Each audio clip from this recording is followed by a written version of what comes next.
Halo Christopers, kalian lagi nonton ditemenin sama Arjuna. Orang tua Indonesia selalu punya cara unik untuk mendidik anaknya, apalagi waktu masih kecil. Sekeren-kerennya dan segaul apapun kalian, pasti sempat mendengar mitos-mitos berikut ini.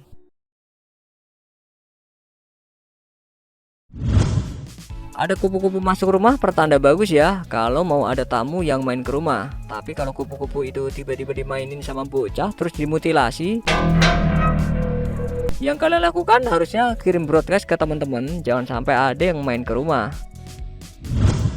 Orang tua di Jawa bilang kalau gadis yang makan sayap ayam bisa jauh dari jodoh. Ya mungkin cowoknya bisa nunggu sayap gitu juga ya. Jadi dia terbang menghilang deh. Ngerokok sambil ngopi aja agak sulit kan? Nah, orang dulu percaya kalau makan sambil tiduran dipercaya bisa berubah jadi ular. Kan ngeri juga ya. Jalan nggak pakai kaki tapi pakai perut.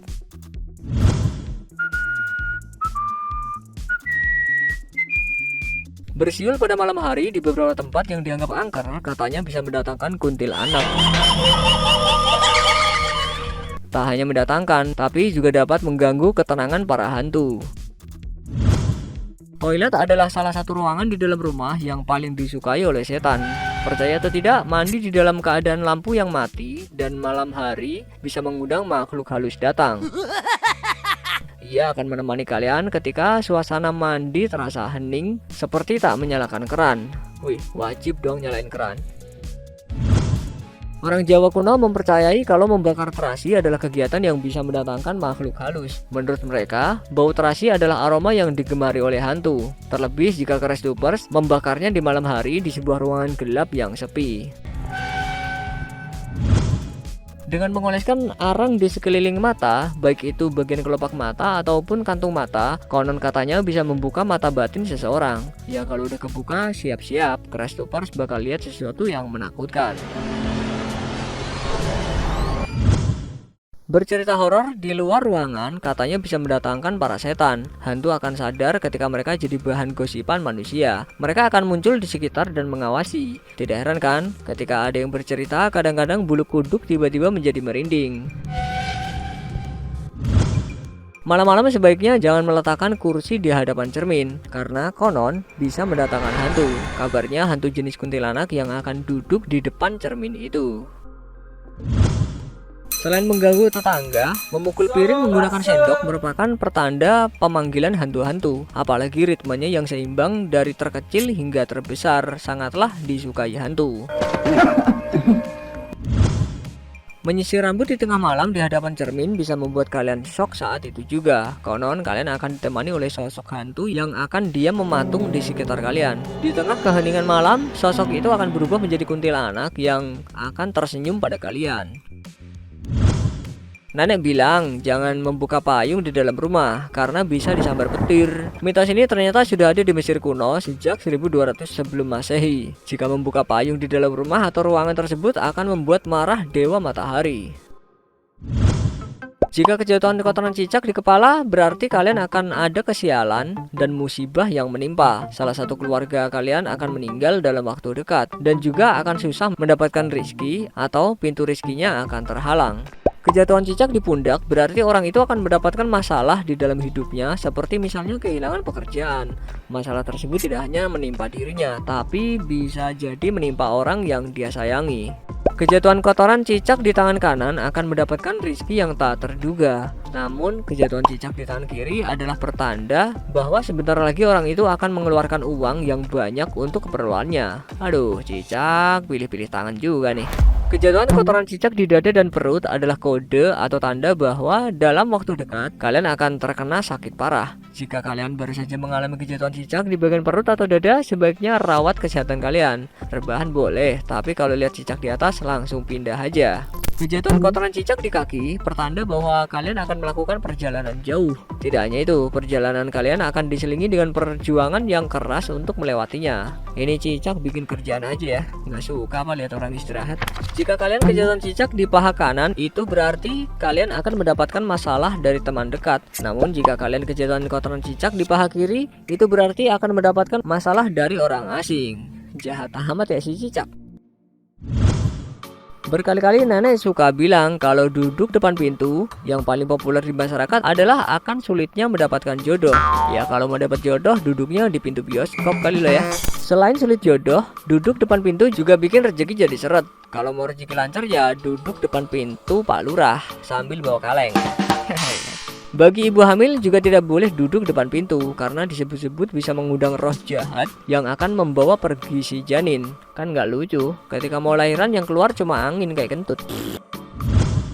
Lagi enak-enak main bola sore-sore, malah disuruh pulang sebelum maghrib. Katanya sih biar nggak diculik wewe gombel. Mending kalau cuma diculik, kalau dijual ke luar negeri, amsyong dah. Sebagai cewek kalau nyapu nggak bersih, konon nanti suaminya berewokan. Kalau berewokannya kayak gini sih mending ya. Tapi kalau nggak nyapu sama sekali, takutnya dapat yang begini. Mending mana coba? Pak Ade bilang kalau jangan duduk di atas bantal, nanti bisulan. Karena bantal itu dibuat untuk kepala. Lebih parahnya kalau kalian duduk di bantal yang ada kepalanya, dijamin bisulnya sampai ke muka. Kalau makan nasinya harus habis. Kalau nggak habis nanti Dewi Sri nangis. Konon Dewi Sri itu semacam dewi yang ngasih berkah ke padi. Jadi kalau olahan padinya nggak dihabisin, nanti Dewi Sri bakal sedih. Terus ya taulah ya, yang namanya cewek kalau udah ngambek gimana. Khusus di pantai selatan, kalian bakal mendengar petuah seperti nggak boleh pakai baju warna hijau. Nanti diculik penguasa laut Nyi Roro Kidul. Wow. Mungkin kalian yang jomblo sempat mikir pengen tinggal sama Nyi Roro Kidul dan para pelayannya. Tapi kayaknya ide itu nggak bagus deh. Seseorang dilarang memberikan hadiah berupa baju atau kain pada kekasihnya karena nanti hubungan mereka bakal kandas. Apalagi kain ini ya, sebaiknya jangan. Atau kain ini, mending juga jangan. Bisa-bisa malah melarat dadakan. Mitos yang ini sebenarnya bukan hanya di Indonesia, masyarakat Korea pun punya mitos yang sama. Konon katanya apabila kita memotong kuku pada malam hari, kita akan didatangi siluman harimau yang nantinya memakan kuku kita. Serem gak tuh? Dikasih whiskas mau gak ya tuh? Para wanita yang masih perawan ataupun sudah bersuami dilarang mencantolkan sisir rambut karena ditakutkan bakal jadi janda. Nah, yang punya inceran, tak tunggu jandamu bisa manfaatin peluang ini nih. Cantolin aja tuh sisirnya. Banyak orang dahulu yang mengatakan bahwa berfoto bersama dalam jumlah ganjil menyebabkan salah satu dari yang difoto akan cepat meninggal. Ya, apalagi kalau dianya di crop atau nenggak baygon deh. Kalau dikejar pocong larinya harus zigzag. Ini bisa membuat pocong bingung. Tapi kalau kondisinya lagi nyebrang kali pakai batang pohon ya mending nyerah aja. Mohon maaf deh kalau ada salah. Tidur menghadap pintu utama rumah katanya akan terkena musibah atau sakit-sakitan. Karena tidur seperti ini seperti jenazah yang terbaring menghadap pintu utama rumah. Nggak lucu aja kan tiba-tiba orang-orang pada ngelayat. Burung gagak yang terbang atau berputar-putar di atas rumah atau bertengger bisa menjadi tanda bahwa salah seorang penghuni rumah akan sakit parah atau bahkan meninggal dunia. Makanya yang punya peliharaan burung gagak jangan sampai ditangkringin di atas rumah juga. Mitos angin berkokok di sore atau malam hari menandakan akan datang wabah penyakit. Selain itu, konon akan adanya wanita di lingkungan tersebut yang hamil di luar nikah. Di beberapa daerah, ayam berkokok ini menandakan akan adanya pencurian atau perampokan. Coba digabungin, wanita hamil itu merampok dan menyebarkan wabah. Buset, ngeri gak tuh? Sebagian masyarakat Jawa masih sangat percaya akan larangan menggelar hajatan di bulan Suro karena dipercaya bisa mendatangkan banyak kesialan. Mau di bulan Suro atau bulan lain, kalau belum ada jodoh ya juga dilarang nikah. Nikah sama siapa belum? Rumah tusuk sate yaitu rumah yang berada di ujung pertigaan dipercaya dapat membawa sial. Ini akan membawa aura negatif seperti hawa panas terus menerus. Jadi gak heran kalau rumah tipe begini biasanya dijual cukup murah. Jika kita ingin membuang air panas di wastafel atau WC, disarankan untuk mencampurnya dahulu dengan air dingin. Kita tidak boleh membuang air panas di dalam lubang, karena dipercaya akan mengusik ketenangan penunggu lubang dan berimbas mengganggu kita.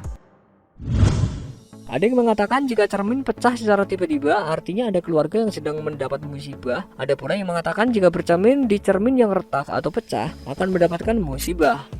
Beli dulu lah. Berapa sih cermin? Memakai baju terbalik tanpa sengaja bisa mendatangkan rezeki. Namun jika seseorang sengaja melakukannya, maka akan ada suatu musibah keluarga. Bisa dilupa-lupain apa enggak ya? Larangan ibu hamil menurut adat Jawa adalah tidak diperbolehkan merendam pakaian atau cucian kotor terlalu lama. Alasannya karena dipercaya bisa membuat kaki ibu hamil bengkak dan terasa berat. Nah iya loh, kayak dipasung rasanya.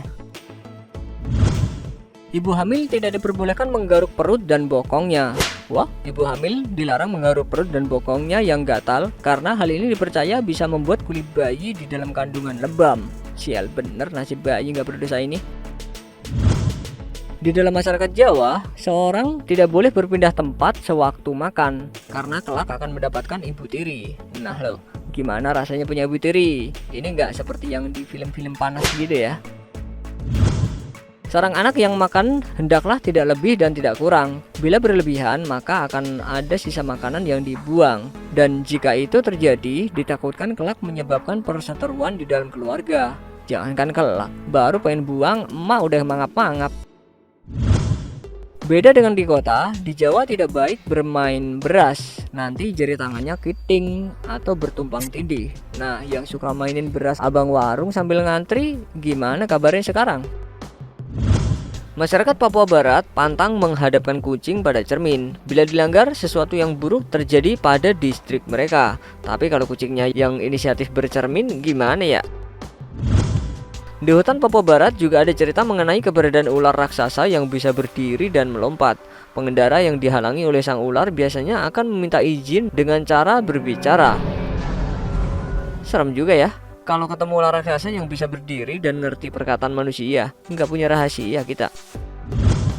Jika datang ke rumah salah satu warga di Kalimantan, kalian harus memakan atau sekedar mencicipi suguhan si tuan rumah. Kalau tidak, dikhawatirkan akan tertimpa kapuhan atau musibah. Musibah yang paling nyata adalah digetok tuan rumah. Udah capek-capek dibikinin kopi, ditinggal gitu aja.